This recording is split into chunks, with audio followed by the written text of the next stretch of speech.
Bonjour à tous et bienvenue sur cette review qui va concerner un kit HPA monté sur un Chris Vector. Ce dernier a été monté par FPS Airsoft, que je tiens tout particulièrement à remercier. Vous trouverez d'ailleurs sa page Facebook en lien dans la description. Donc le kit se compose de trois parties. La bouteille, ici une bouteille en alu de 0,8 litres et de 3000 PSI. Afin de vous donner une idée, cela va représenter environ 1400 coups en partie. Branché sur le dessus, on va trouver le régulateur. Donc ce dernier a un delta de 0 à 130 PSI. Lors de nos tests chez FPS Airsoft, nous avons utilisé des billes de 0,20 g et réglé le régulateur sur 45 PSI afin d'atteindre les 350 FPS. Ce qui est assez raisonnable. Le régulateur est relié par un flexible au chargeur grâce à cette valve. Donc il faut bien évidemment percer le chargeur pour pouvoir relier les deux.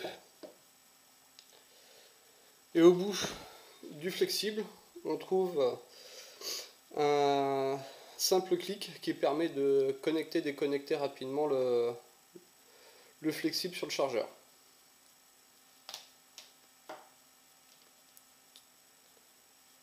Concernant les points positifs et les points négatifs, donc je vais commencer par les points négatifs. Le premier point négatif, c'est le prix d'achat. Effectivement, c'est un système qui va coûter plus ou moins cher, mais souvent entre 150 et 400-500 euros. Le deuxième souci que j'ai pu rencontrer, c'est pour faire recharger la bouteille. Je n'ai pas trouvé de partenaire qui puisse me garantir un rechargement régulier sur cette dernière. Et enfin, pour finir avec les points négatifs, la vitesse de rechargement des chargeurs. Comme vous pouvez le constater, il faut le temps de déconnecter la bouteille du chargeur, ensuite de ranger le chargeur, de remettre un chargeur et de reconnecter la bouteille. Maintenant, au niveau des points positifs, je dirais qu'à long terme, un système tel que le HPA coûtera effectivement quand même moins cher en gaz, étant donné que lorsque vous arrivez à trouver un partenaire pour recharger vos bouteilles, celui-ci vous propose de vous les recharger gratuitement. Ensuite, la possibilité bien évidemment de jouer aussi bien en hiver qu'en été, du fait que nous n'utilisons aucun gaz mis à part l'air.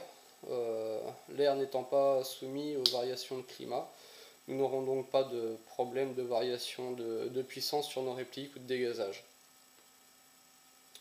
Le réglage des puissances se font directement sur le manomètre en haut de la bouteille.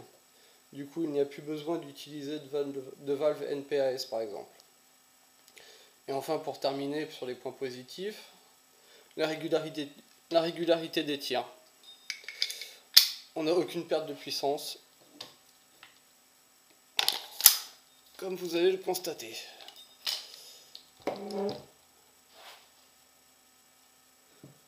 Donc je vais me régler sur 45 PSI environ. Voilà. Donc premier test en semi.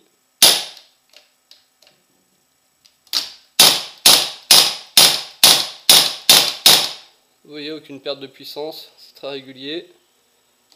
En burst.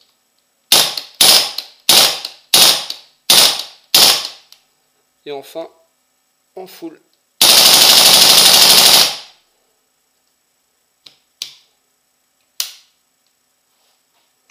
Voilà, ensuite pour déconnecter, tac.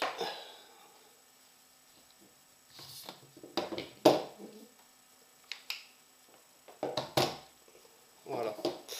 Et pour vider la pression qui se trouve dans le tuyau, il suffit de ramener le manomètre sur la position off.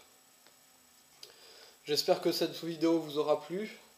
Dès que j'aurai un chronie sous la main, je vous ferai une vidéo vous montrant les régularités de tir ainsi que les possibilités de variation de puissance via le régulateur. Bonne fin de journée à tous et bonne fête de fin d'année. Merci.